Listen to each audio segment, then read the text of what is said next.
Hi, and welcome to Frame It for Success. I am Michelle Egbert. I'd like to welcome to the channel. This is the third video in the series. The first video that I did was just an introduction to the channel, kind of explain to you Frame It for Success and a brief description of the four pillars: your purpose, your priorities, your processes, and your people. And I also gave you a little bit of background about myself and my experience in business and working with entrepreneurs. The second video was a technique called Freeing Your Mind that helps you being present in the moment. Is a technique that I've used for many years. So if you have a chance, or if you haven't had a chance yet, please go back and take a look at that introduction video. I'll give you a little highlight of what this channel is really about. And if you have more time, take a look at that second video using the technique Free Your Mind. Today, before we actually go into those pillars, today I'm going to talk to you about alignment.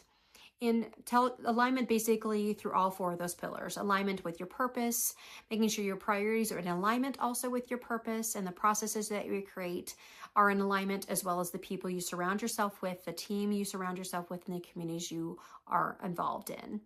So when I talk about alignment, I think the best thing to do is to share with you when you're out of alignment. For me, there's been several times throughout those pillars where I have been out of alignment, and that's one of the reasons I wrote the book, Framework for Success. But today, the one area I'm going to share with you where I was out of alignment was when I was out of alignment with my purpose. So there was a time in my life when I owned two businesses. I was on two women's boards, and I also had two small children.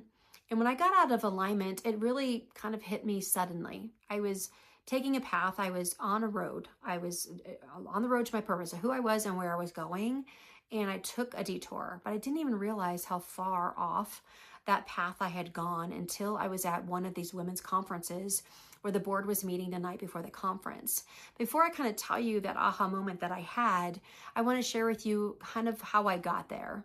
So at that time in my life, when I had two small children, I was running two businesses and on these two women boards. Before I made all of those commitments, I had actually taken a look and reevaluated my purpose about a year prior to that. I had taken a look at where I was and where I was going, and I kind of had an idea. I didn't at that time have it written down on a piece of paper like a mission statement. I just knew. I kind of knew where I was going. But unfortunately, I knew where I was going, but I was still saying yes to the things that weren't going to get me there. And so I got at this point at this women's conference where it became an aha moment for me that I had overcommitted myself. And it really was, we met late into the evening. It was about midnight when we got done meeting, and I was walking back to the elevator.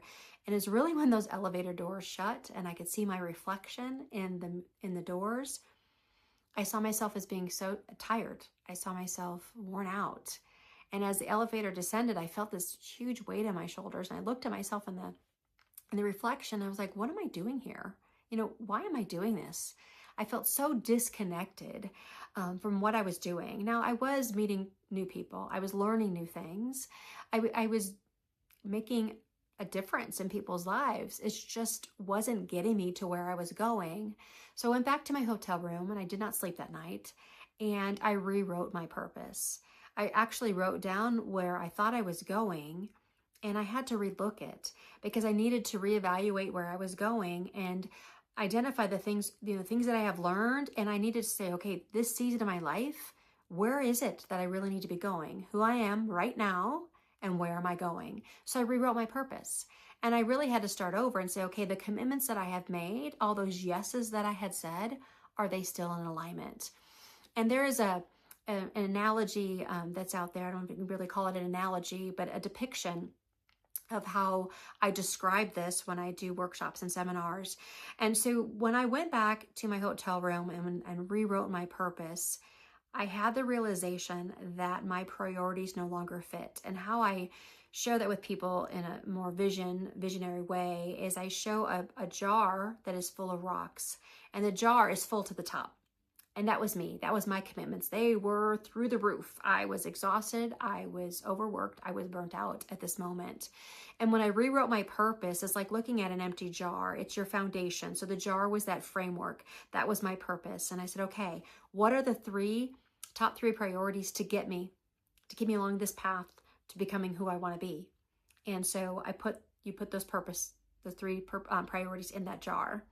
And what I realized is everything that was in my old jar, all those rocks that filled it to the top, all of that could not fit in my new jar. They were no longer in alignment. Some were. Some of those things I could fit in there because I reevaluated my purpose, but some weren't. So then I had to think about, okay, how am I going to uncommit myself from some of these things? How could I delegate, give it to somebody else, pay it forward, allow them to take that on? And then no, moving forward, understanding where I was going as new opportunities came.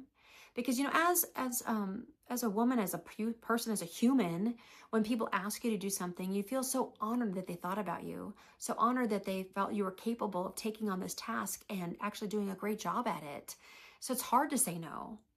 But what I learned is that when you give them that opportunity, you really need to reflect on it and ask that person, can I have 24 hours before I give you my response, before I can say yes or no or commit to this? Because I want to make sure if I commit, I want to be able to commit fully to it and it's in alignment of where I'm going. And the majority of the time, they totally understand that. And then get back to them and take that moment, take that 24 hours to really see if it's in alignment with where you're going, in alignment with your purpose. So you no longer take that exit ramp to get off of your purpose and have to come back on. You can continue to stay on that path, on that road. And there might be a few things that you take on that don't fully take you off that path, but giving you that 24 hours allows you to stay in alignment, but also gives you the opportunity, especially if you're involved in a community, to be able to share that with somebody else and offer that opportunity to somebody else. Meaning come back and say, you know, that I can't commit to that right now. I love that opportunity. Thank you so much for thinking of me. But I do have somebody in mind that might be able to do that for you and do just as good of a job as me.